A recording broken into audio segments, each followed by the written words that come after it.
All right. Welcome to Mana Drain. This is episode 22. I have with me Eli. What's up, buddy? Good.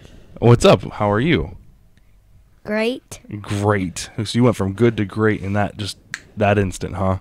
Mm-hmm. Awesome. So do you know what we're here to talk about today? My new deck. Your new deck. What is your new deck?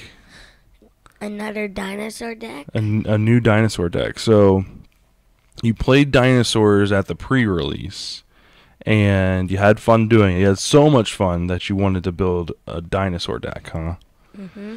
So you picked out a couple cards that you used during the pre-release, and then I've added a few cards to make it a 60-card deck for Constructed, so that we can play against each other.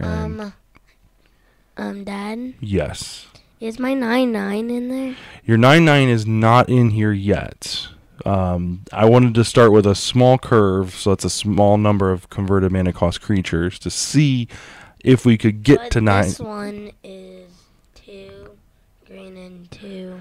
Right. Do you remember how much your 9/9 costs?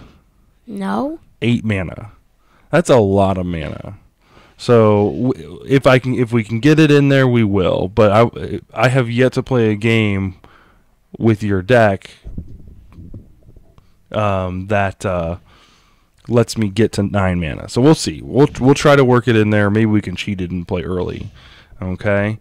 Okay. So what we're gonna do is, this is gonna be kind of a new series within the Mana Drained podcast.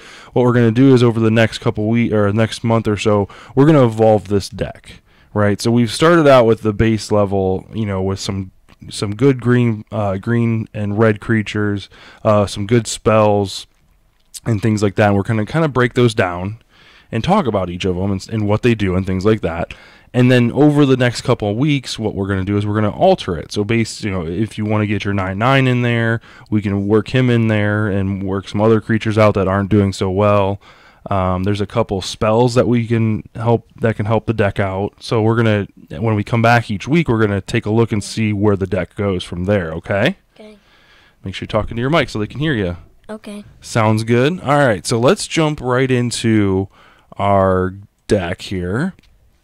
And first I wanted to talk about the dinosaurs, because that's the heart and soul of the deck, right? It's the red-green dino stompy deck. Yes. Right?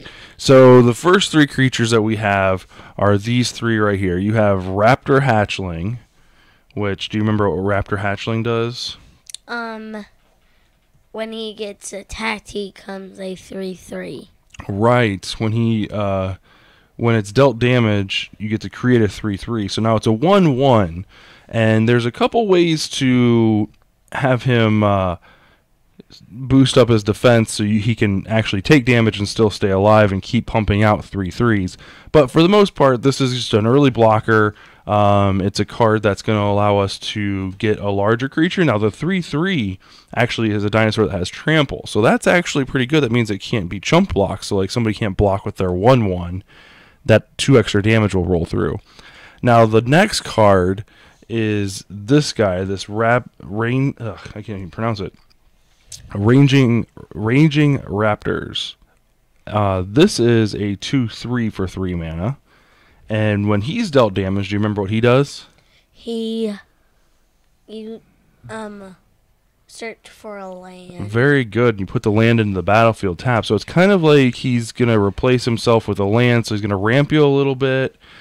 He's a good blocker. He's got good toughness, so you might be able to get a couple lands out of your deck. Although we haven't tried this in Constructed yet, so I don't know how well he's going to do. We've only got a 2 of him in the deck, so he doesn't have a full play set. But we do have a full play set of Death Gorge Scavenger. And now this is what is he? He's 3/2. 3/2, and how much does he cost? 1 forest. Yep. And 2 of anything. Right, so we have a full play set of him. Do you remember what he does?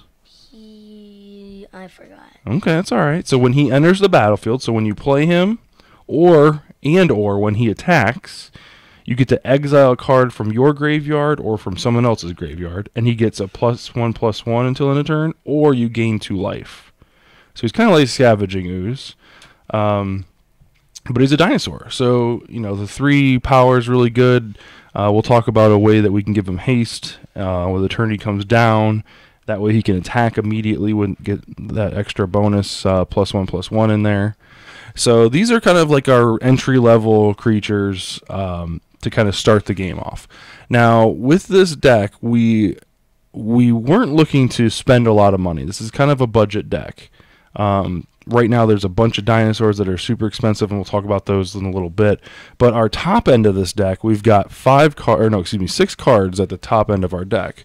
This is Ripjaw Raptor.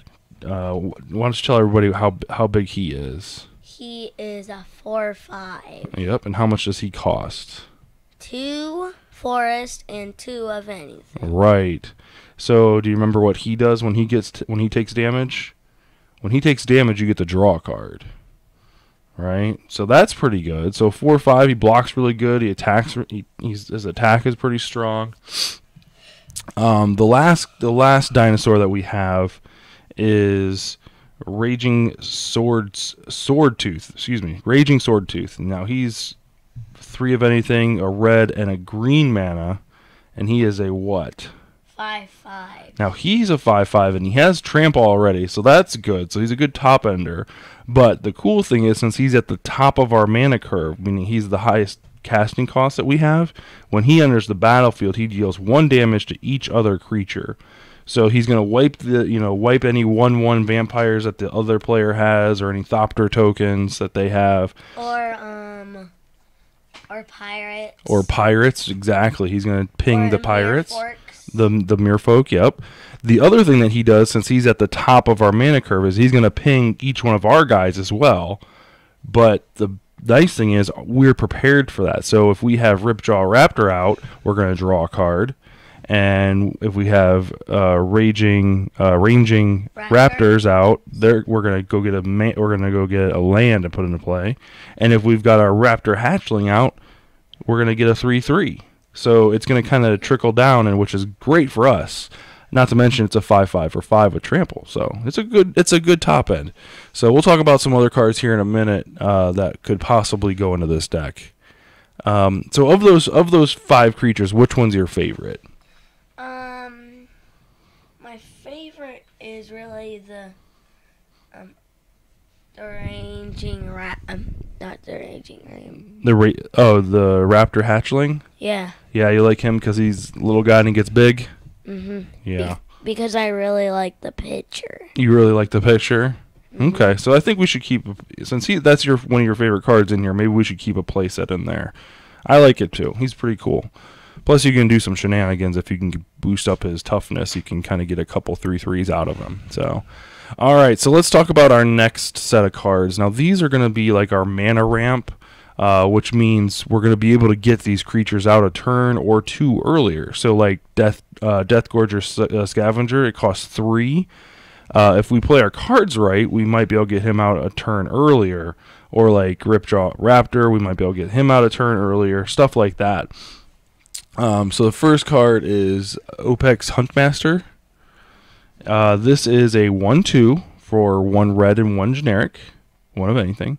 Dinosaur spells you cast cost 1 less to cast. So the Scavenger costs 2, the Raptors cost 2, the Hatchling costs 1.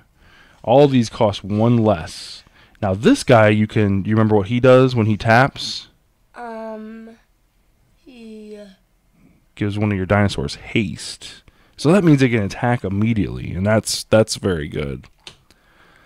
The other card that's going to be our mana ramp is Drover of the Mighty. Now this guy, he's a 1/1 for how much mana? 2 mana. 2 mana, and he gets +2/+2 as long as you have a dinosaur. So that's good, right? He's going to get big. He's going to be a 3/3, and he can attack and defend. But he also lets you tap for 1 mana of any color. So that'll let you, because you can only play 1 land a turn. So if you play him, he kind of acts as like an additional land that you can tap and bring out creatures again faster. So that's our mana ramp for now. Next up, we kind of have our spells. This is kind of like it's not really a mana ramp, but this kind of helps us like make sure our draws are good and we kind of even out our gameplay. So Commune with Dinosaurs is, how much does that cost? 1 forest. 1 green. So what it does, do you remember what this card does? Do you remember? +1/+1 on any dinosaur. Well, that's not this one. This one, remember, lets you look at your top 5 cards, and you get to pick a land or a dinosaur and put it into your hand. And then the rest go to your library, bottom of your library. So this is good because early, if you don't have enough mana, if you don't have enough lands, you can play this and go get one. Or if it's a late game and you're trying to find a way to kill your opponent, you can play this and get a dinosaur. So, or a pretty big one. Right, exactly. So it does some more damage. Right, so we got a playset of those. Then we have a single dinosaur stampede. This is 1 red and 2 of anything. And it just simply says attacking creatures get +2/+0 until end of turn, and dinosaurs gain trample until end of turn. That's kind of like our finisher card. That kind of, we've got quite a few low end creatures here. That like the raptor. Yeah, like the couple of raptors. The scavenger's pretty good, but like these guys they only do 2 attack and 1 attack for the hatchling and the raptors. So this would make it so the raptors actually deal 4 damage and the hatchling deals 3. So, and the trample is really good too, because that just means they can't put 1/1s in front of them. They actually have to block. So that's a good thing. That's a good sign, right? Last up, we've got kind of this is our enrage kind of mechanic enablers. So we've got a playset of Ryle. So Ryle is 1 red. And it deals 1 damage to target creature you control. That creature gains trample in a turn, so that's good. Gives us a little bit of leeway there. But it also replaces itself, so you get to draw a card, so that's good. So we've got a playset of those. So basically, if, let's say you've got a Ripjaw Raptor out, right? And when he gets dealt damage, you draw a card, right? And let's say you cast Ryle, so for 1 red mana, you deal him 1 damage, so you draw a card because he'd get dealt 1 damage. And then Ryle will have you draw a card. So you draw 2 cards for 1 red mana. That's pretty good, right? Yeah. Yeah. Then the other card that we have that it's kind of a pseudo removal spell as well as enrage enabler. It's Dual Shot. So this is 1 damage. Each Dual Shot deals 1 damage to each of up to 2 target creatures. So you can deal 2 damage to any 2 guys, yours, theirs, any combination. So if you got 2 enraged characters out or creatures out, you can target both of them and get your enraged triggers going. And then last but not least, we have our actual removal spells. These are I have a feeling these are going to be the ones that change quite a bit. So we've got a Braid. That just deals 3 damage to, you get to choose 1, right? So you pay 2, 1 red, 1 generic, right? And it deals 3 damage to target creature, and that's it. Or you can have it destroy target artifact, right? So you can get rid of one of their guys. If you're feeling really lucky, you can, deal 3 damage to your Ripjaw Raptor and draw a card. That's not too bad. And then Savage Stomp. This is a really good card. This lets your dinosaurs fight other guys. How much does that cost? 3 mana. Yeah, one of them's got to be green though, right? Yeah. Now, if you're targeting a dinosaur, which all we have are dinosaurs, Savage Stomp actually costs 2 less, so it's only 1 green mana to cast. And it puts a +1/+1 counter on target creature, and that creature fights another creature you don't control. So it's a good way to trigger Enrage. It's a good way to buff up one of your creatures. And like this,